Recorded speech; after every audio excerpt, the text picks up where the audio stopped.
समस्त विश्व बंधुओं को मेरा नमस्कार। आज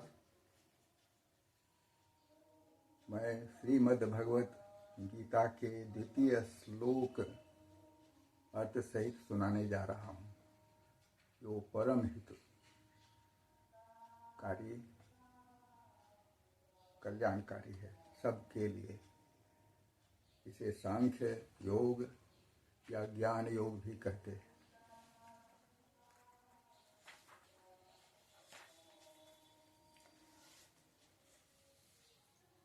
संजोवाच तं तथा कृपयाविष्टम्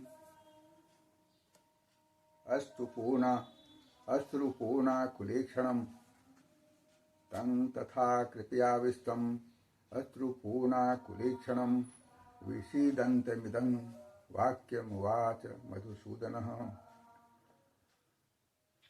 संजय बोले, उस प्रकार करुणा से व्याप्त और आंसुओं से पूर्ण तथा व्याकुल नेत्रों वाले शोक युक्त उस अर्जुन के प्रति भगवान मधुसूदन ने यह वचन कहा।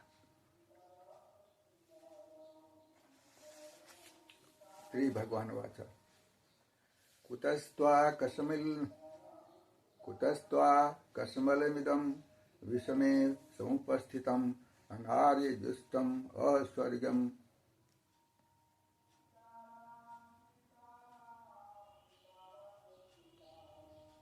कीर्तिकरम अर्जुन। श्री भगवान बोले, हे अर्जुन, तुझे इस असमय में यह मोह किस हेतु से प्राप्त हुआ? क्योंकि न तो यह श्रेष्ठ पुरुषों द्वारा आचरित है, न स्वरूप को देने वाला है और न कीर्ति को करने वाला ही है। क्लेद्यन्मास्म गमः पार्थ नैतत्त्वयुपपद्यते क्षुद्रं हृदय दौर्बल्यम त्यक्तोत्तिष्ठ परंतप। इसलिए हे अर्जुन, नपुंसकता को मत प्राप्त हो, तुझमें यह उचित नहीं जान पड़ती। हे परंतप, हृदय की तुच्छ दुर्बलता को त्याग कर युद्ध के लिए खड़ा हो जा। अर्जुन वाच कथं भीष्ममहं संख्ये द्रोणं च मधुसूदन इषुभे प्रतियोत्स्यामि पूजार्हा वरिसूदन। अर्जुन बोले, हे मधुसूदन, मैं रणभूमि में किस प्रकार बाणों से भीष्म पितामह और द्रोणाचार्य के विरुद्ध लड़ूंगा? क्योंकि हे अरिसूदन, वे दोनों ही पूजनीय हैं। गुरून् हत्वा हि महानुभावान् श्रेयो भोक्तुं वैक्षमपीह लोके हत्वार्थ कामास्तु गुरुनिहैव भुंजीय भोगान रुधिर प्रदिग्धान। इसलिए इन महानुभाव गुरुजनों को न मारकर मैं इस लोक में भिक्षा का अन्न भी खाना कल्याणकारक समझता हूँ। क्योंकि गुरुजनों को मारकर भी इस लोक में रुधिर से सने हुए अर्थ और काम रूप भोगों को ही तो भोगूंगा। न चेतद्भे कतरन्नो गरियो यद्वा जयेम यदि वानो जयेयुः यानेव हत्वा न जिजीविखामः ते वस्थिता प्रमुखे धार्तराष्ट्राः। पुनः न चेतद्भे कतरन्नो गरियो यद्वा जयेम यदि वानो जयेयुः यानेव हत्वा न जिजीविखामः ते वस्थिताः प्रमुखे धार्तराष्ट्राः।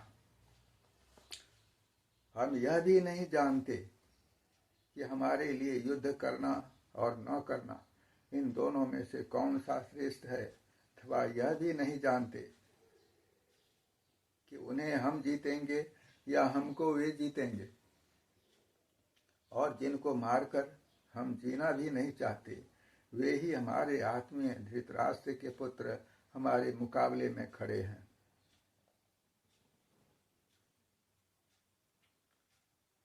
अब सप्तम श्लोक पढ़ता हूँ।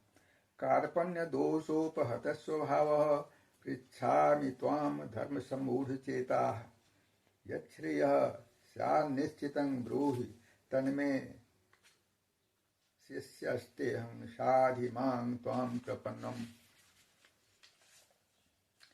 इसलिए कायरता रूप दोष से उपहत हुए स्वभाव वाला तथा धर्म के विषय में मोहित चित्त हुआ मैं आपसे पूछता हूँ कि जो साधन निश्चित कल्याणकारक हो वह मेरे लिए कहिए, क्योंकि मैं आपका शिष्य हूँ, इसलिए आपके शरण हुए मुझको शिक्षा दीजिए।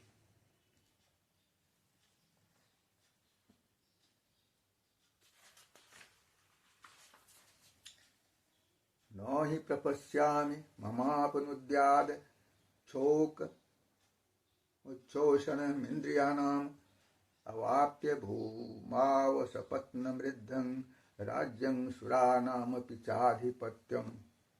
क्योंकि भूमि में निष्कंटक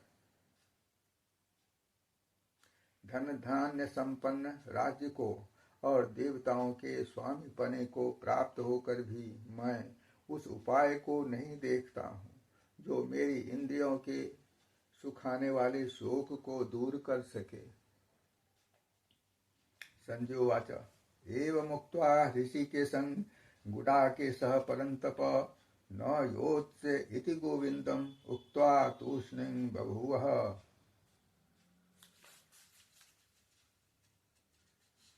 संजय बोले, हे राजन,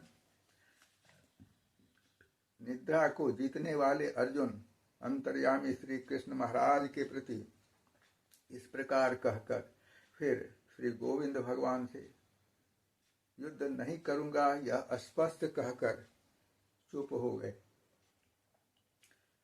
तमुवाच ऋषिकेशः प्रसहन्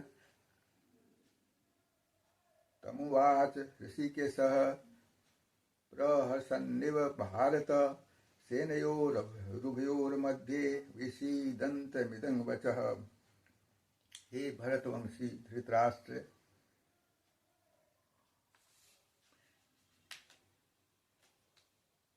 अंतर्यामी श्री कृष्ण महाराज दोनों सेनाओं के बीच में शोक करते हुए उस अर्जुन को हंसते हुए से यह वचन बोले। श्री भगवान वाच अशोच्यानन्वशोचस्त्वं प्रज्ञावादांश्च भाषसे गतासो न गतासोंश्च नानुशोचन्ति पंडिता। श्री भगवान बोले, हे अर्जुन, तू न शोक करने योग्य मनुष्यों के लिए शोक करता है और पंडितों के से वचनों को कहता है, परंतु जिनके प्राण चले गए हैं उनके लिए और जिनके प्राण नहीं गए हैं उनके लिए भी पंडित जन शोक नहीं करते।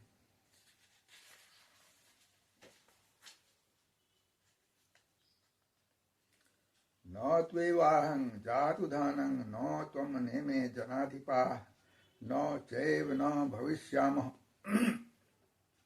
सर्वे वयमतः परम्।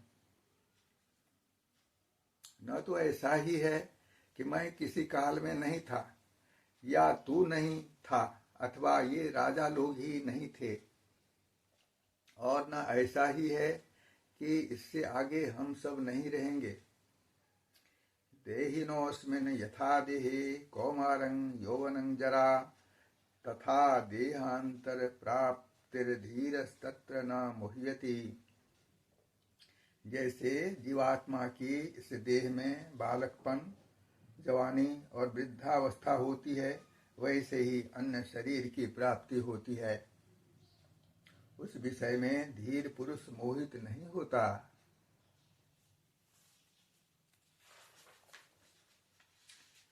मात्रा स्पर्शास्तु कौन्तेय शीतोष्ण सुख दुःखदा आगमा पायनो नित्यांस्तांस्तितिक्षस्व भारत। हे कुंती पुत्र, सर्दी, गर्मी और सुख दुख को देने वाले इंद्रिय और विषयों के संयोग तो उत्पत्ति, विनाशशील और अनित्य हैं, इसलिए हे भारत उनको तू सहन कर। यं हि न व्यथयन्ति ते पुरुषं पुरुषर्षभा सम दुख सुखं धीरं सोमृतत्वाय कल्पते। क्योंकि हे पुरुष श्रेष्ठ, दुख सुख को समान समझने वाले जिस धीर पुरुष को ये इंद्रिय और विषयों के संयोग व्याकुल नहीं करते, वह मोक्ष के योग्य होता है।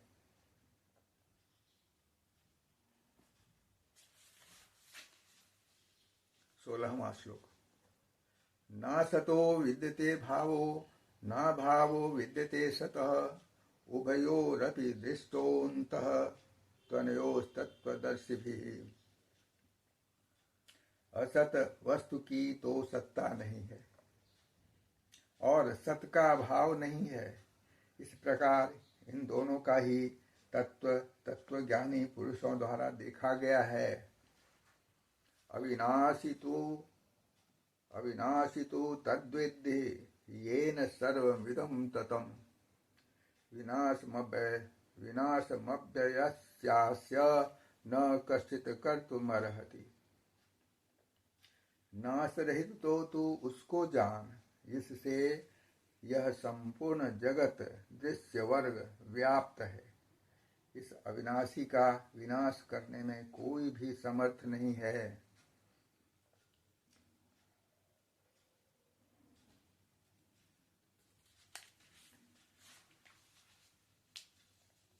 अंतवंत इमे देहा नित्यस्योक्ताः शरीरिणः अनाशिनो अप्रमेयस्य तस्माद् युध्यस्व भारत। इस नाश रहित अप्रमेय नित्य स्वरूप जीवात्मा के ये सब शरीर नाशवान कहे गए हैं। इसलिए हे भरतवंशी अर्जुन, तू युद्ध कर। यो एनं वेत्ति हंतारं यश्चैनं मन्यते हतम् उभौ तो न विजानीतो नायं हन्ति न हन्यते। जो इस आत्मा को मारने वाला समझता है तथा जो इसको मरा मानता है, वे दोनों ही नहीं जानते, क्योंकि यह आत्मा वास्तव में न तो किसी को मारता है और न किसी के द्वारा मारा जाता है। 20वां श्लोक। न जायते म्रियते वा कदाचिन्नायं भूत्वा भविता वा न भूयः अजो नित्यः शाश्वतोऽयं पुराणो न हन्यते हन्यमाने शरीरे। यह आत्मा किसी काल में भी न तो जन्मता है न मरता ही है, तथा न यह उत्पन्न होकर फिर होने वाला ही है, क्योंकि यह अजन्मा नित्य सनातन और पुरातन है। शरीर के मारे जाने पर भी यह नहीं मारा जाता।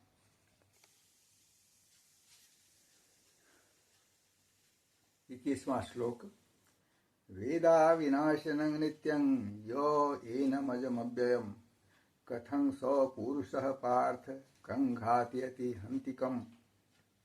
हे पृथापुत्र अर्जुन, जो पुरुष इस आत्मा को नाश रहित नित्य अजन्मा और अव्यय जानता है, वह पुरुष कैसे किसको मरवाता है और कैसे किसको मारता है। वासांसि जीर्णानि यथा विहाय नवानि गृह्णाति नरोपराणि तथा शरीराणि विहाय जीर्णान्यन्यानि संजाति नवानि देहि।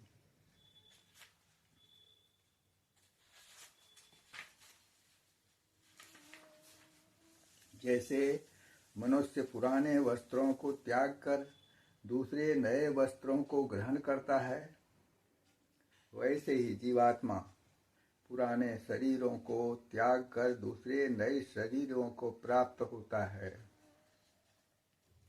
नैनं छिन्दन्ति शस्त्राणि नैनं दहति पावकः न चैनं क्लेदयन्त्यापो न शोषयति मारुतः।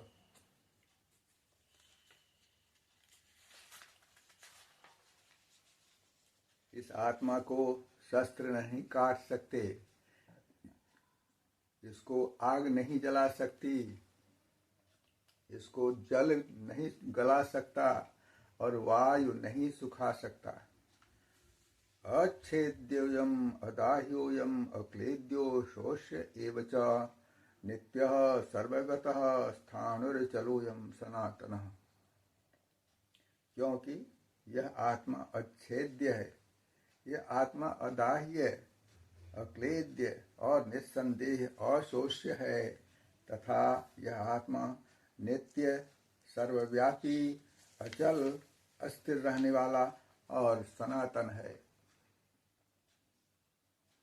अव्यक्तोय चिन्त्योऽयम् अविकार्योऽयमुच्यते, अव्यक्तोऽयम् अचिन्त्योऽयम् विकार्योऽयमुच्यते, तस्मादेवं विदित्वैनं नानुशोचितुमर्हसि।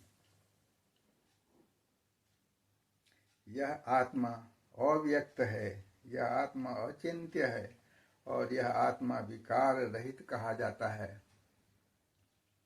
इससे हे अर्जुन, इस आत्मा को उपर्युक्त प्रकार से जानकर तू शोक करने के योग्य नहीं है, अर्थात तुझे शोक करना उचित नहीं है।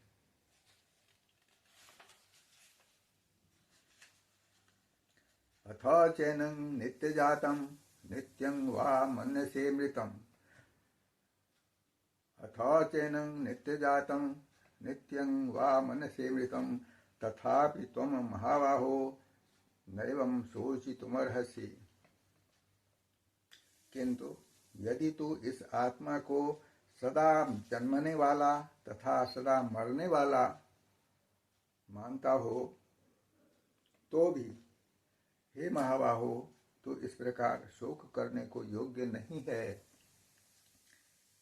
जातस्य हि ध्रुवो मृत्युर्ध्रुवं जन्म मृतस्य च, जातस्य हि ध्रुवो मृत्युर्ध्रुवं जन्म मृतस्य च, तस्माद् अपरिहार्येऽर्थे न त्वं शोचितुमर्हसि।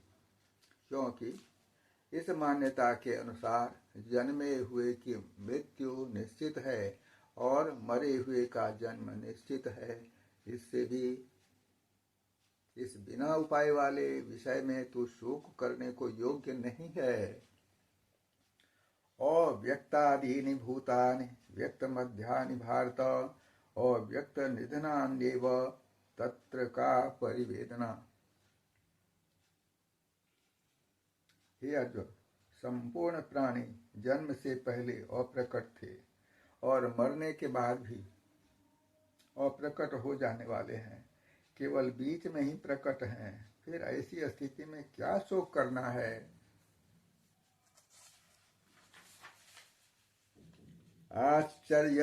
आश्चर्यवत पश्यति कश्चिद एनमाश्चर्यवद वदति तथैव चान्यः आश्चर्यवच्चैनमन्यः शृणोति श्रुत्वाप्येनं वेद न चैव कश्चित्। कोई एक महापुरुष ही इस आत्मा को आश्चर्य की भांति देखता है और वैसे ही दूसरा कोई महापुरुष ही इसके तत्व का आश्चर्य की भांति वर्णन करता है, तथा दूसरा कोई अधिकारी पुरुष ही इसे आश्चर्य की भांति सुनता है और कोई कोई तो सुनकर भी इसको नहीं जानता। इसे पुनः कहता हूं, कोई एक महापुरुष ही इस आत्मा को आश्चर्य की भांति देखता है और वैसे ही दूसरा कोई महापुरुष इसके तत्व का आश्चर्य की भांति वर्णन करता है, तथा दूसरा कोई अधिकारी पुरुष इसे आश्चर्य की भांति सुनता है और कोई कोई तो सुनकर भी इसको नहीं जानता।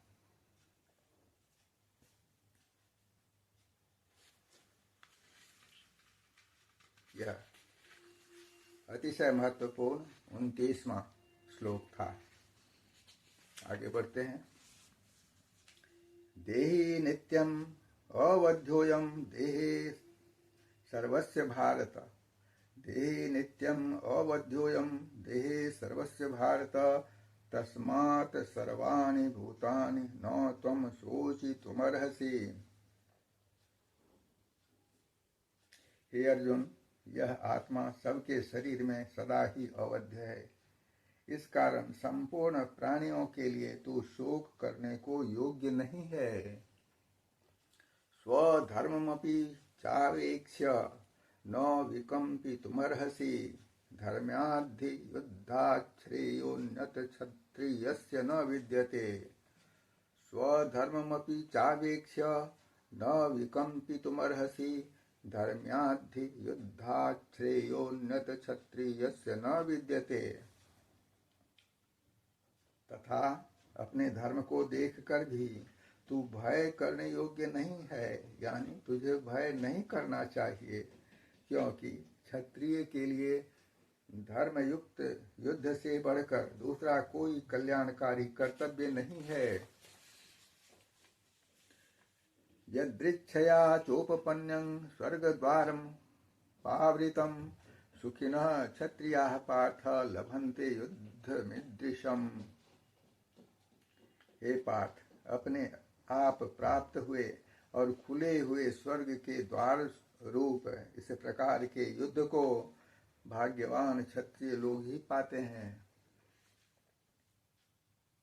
अथ चेत्त्वमिमं धर्म्यं संग्रामं न करिष्यसि ततः स्वधर्मं कीर्तिं च हित्वा पापं वाप्स्यसि।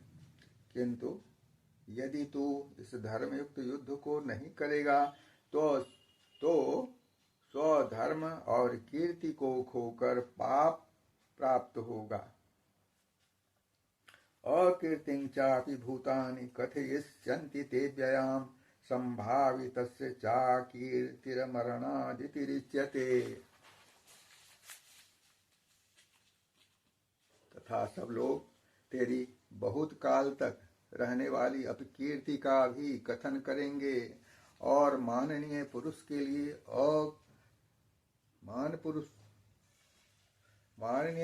लिए अपकीर्ति मरण से भी बढ़कर है।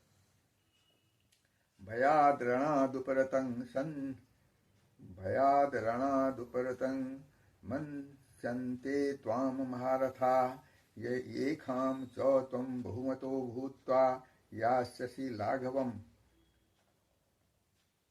और जिनकी दृष्टि में तू पहले बहुत सम्मानित होकर अब लघुता को प्राप्त होगा, वे महारथी लोग तुझे भय के कारण युद्ध से हटा हुआ मानेंगे